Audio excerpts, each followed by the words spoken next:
Have you noticed that this generation and the last generation are tied into music all the time? They can't get enough of it. Not even 15 years ago, if students came into my class and they had a cell phone, I would know that they were a drug dealer. Now everybody's got their pager, their vibrator, their camera, their this, their that.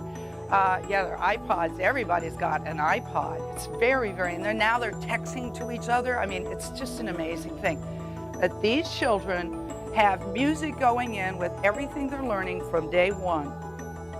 Here's the clue, and you all know that, you know more than I do. The brain comes out at total potential at birth. And from birth to 5 years of age, 80% of the brain gets wired, and it gets wired by what? By what they're being exposed to. Do you think the mass media is changing these brains and making them very much adrenaline driven? They not only want to go to school, they want their teachers to look like a famous movie star, dance like Paula Abdul, and wear purple. So I told them I've done my part, now they have to do their part.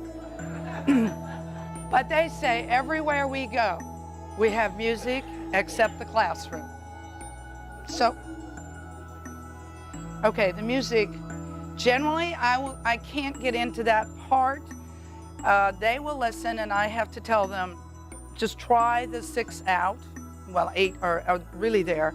Pick your favorite one, because if they don't like the music, it distorts the hemi-sync underneath it. Do you understand? It has to be rhythmic. It needs to be a certain beat. It needs to be certain keys. To create these betas, sometimes I work an entire year with the musician until we get it right. And Monroe Products will agree with that. It's hard, hard work. But it's worth it to see all of the changes and people using them all over the world.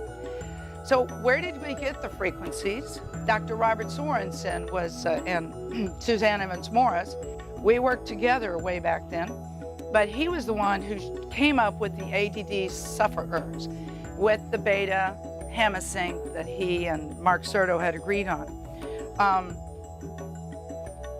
All I know is they had 4 different types, they had 20 students, and when at the end of the study they asked the students which was their favorite, 16 out of 20 said this one step up that begins at 12 for 16 on up. That is sort of where we came up with it. On Remembrance, Einstein's Dream, and Indigo, you'll see that the music is repeated twice. If so, side A is Concentration from Monroe, side B is the ADD. So if you want more information, next, okay, windows to the ADD brain. How many of you are already aware of Dr. Amen? Amazing, amazing guy. Happened to be one of my students long ago. So he went on to do the brain mapping, which has shown a lot of this. So here is the typical image. What is hemi-sync? You all know that one. But what I thought you'd like to see is the brain mapping of Monroe, of Remembrance. So you see 5 minutes. You'll see that almost everything is back in the occipital lobe, which I never understood, but somebody here this weekend told me that that's where sound comes first. And then you see the white in 10 minutes. You see 15 minutes up as it's starting to go up through the brain. You see at 25 minutes, it goes across the corpus callosum and then goes into this true synchrony at about 30 minutes. A lot of the epiphanies that people have, the man who forgave himself and cried, a lot of the real epiphanies occur right in between 25 to 35 minutes during that huge moment of synchronicity. So we wanted to prove that it wasn't an artifact. There is beta, many levels of beta underneath these particular pieces of music. I don't know if a lot of you know that new brain science has shown that we used to think the brain was wired at 16 to 18 years of age. Now we know that a super important part of the brain is wiring from 18 to 25 years of age. This is an important time to be in college and exposing yourself to other things, but very important. The earlier you can get students onto not only hemi-sync, but particularly Metamusic, you are going to help that part of the brain wire across, which is called the executive control. Now, this is also the center of compassion. So if you have read something of biology, not the biology of belief, the one by Joseph Chilton Pierce? Transcendence, yes. He really talks about this part of the brain needs to be wired, and then as you think of this part of the brain with the heart, you're creating the fifth brain that mankind is moving towards too. So we work very hard to make sure that the music is good and healing. Nothing goes through that doesn't go through me, and to actually, because we call this designer music. Next slide. So Metamusic is more than music. The music must match the brainwave frequencies underneath. It's a lot harder to design a beta Metamusic than it is an alpha theta. But you are designing it to create a specific state of consciousness. Next. You all know that delta is 0 to 3 beats per second. You should be asleep at that point. Theta is 3 to 7 beats. You should be in the twilight state, moving up the brain stem. At alpha, you're right up at the limbic brain and underneath the cortex, thinking about if you're going to think about. Beta, write this down on your little paper. To anchor in new information, you must have beta brainwaves going through the cortex to myelinate a new sheath. So a lot of us work with these students who learn and they learn and they learn and they do their homework, but they can't pass the test. This makes it so that when they're learning with the music, all they have to do is remember their favorite part of the music, and if they studied it, it will come back in 40 seconds. Now, if they didn't study it, I tell them try prayer. So the beta is what we're trying to do to synchronize these two hemispheres with beta so that the kids have a greater chance of having a better time when they're in school and definitely learning. My students love it. They use a lot of it. Gamma are the high bursts of creativity, and if you don't know about gamma, that's been discovered mostly with the Tibetan monks and everything, that synchronizes 5 parts of the brain for the ha-ha experience. But it better be synchronized. So to give you a little key, on illumination and breakthrough, we tried some gamma. And it's really the last 2. So remembrance was the first. Einstein was the second.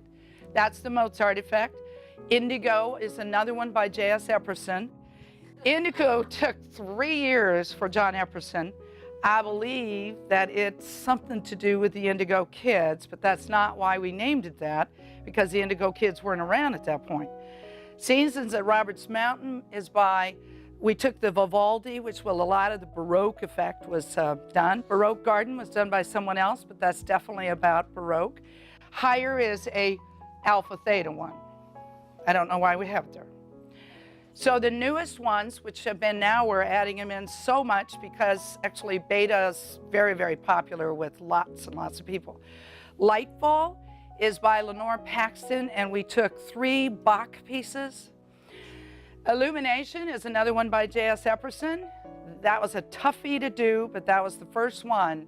And if you want to hear what gamma sounds like, hit track number 3. And that, so you all think we meant to do that. We did not, but we didn't change it. Breakthrough is a personal favorite of mine. You remember 6 years ago, my oldest daughter was here. She, by the way, just got her PhD in physics 2 weeks ago. Thank you, God. So she said, we need more Metamusic for the younger people. And a lot of us in the Professional Institute agreed. And you remember 4 years ago when I gave the last speech on Metamusic, Suzanne said, I don't like it. And remember what I said? We didn't do it for you. So a lot of the new music is for the people under 30, and they are loving it. And they love illumination and breakthrough. Now, revelations, I do not suggest for super learning. All the rest of them can be done for that. I do not suggest illumination and breakthrough for the younger people. You have to understand very little beta in the developing brain until after 7.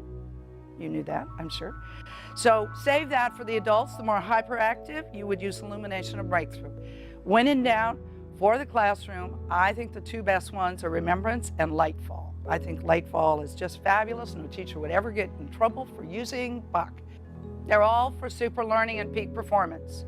They're all driving beta through the brain. So the only reason that you don't use the more dynamic music on the younger brain, just like what they were talking about, you don't want to drive it too much, huh?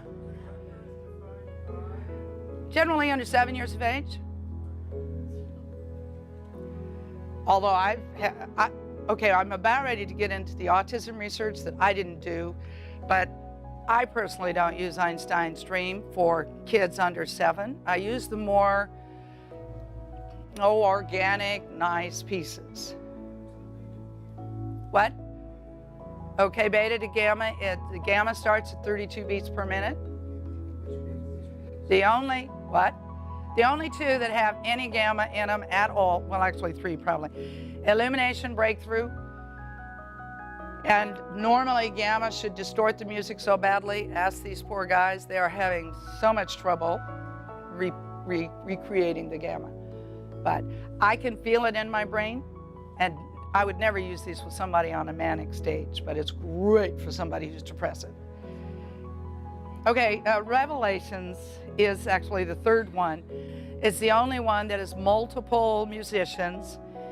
And so there isn't what I would call the repeatable refrain that is necessary for super learning, but the students debate me all the time and they love it for creativity and for real thinking. So, but when in doubt, don't use that for quantum learning. Next. Were there any questions else about beta? Somewhere will you speak about bipolar? Okay, the bipolars, when I'm working with them, they love the beta. They go to sleep at night with alpha theta. A lot of times we add in the brain repair and maintenance. And many of them say that the beta Metamusic helps them to stay out of the big cycles. That's what they have said. It doesn't trigger hypomanic stuff. According to I'm not a researcher on this. This is what I would love other people to research. I just want you to know that you would use some of the more mellow ones testing the results. On my other reports, we talked about, is it the music or is it the music and the frequencies? And I remember the brain damaged adults and was it adult day school or something like that. And they wanted to see if it was the music or the music and the frequencies. So they took one group and they had them listen to Remembrance. They took another group, they had them listen to Remembrance with the beta. And then they took the third group they didn't do anything to.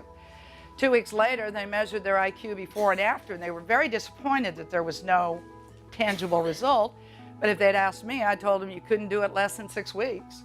That's what it would take of driving it across unless it's a baby. Anyway, what was really interesting, though, is not one person from the group that heard Remembrance ever asked to hear it again or be part of it.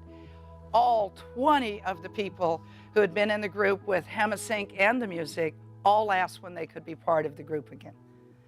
Now that's suggestive of something.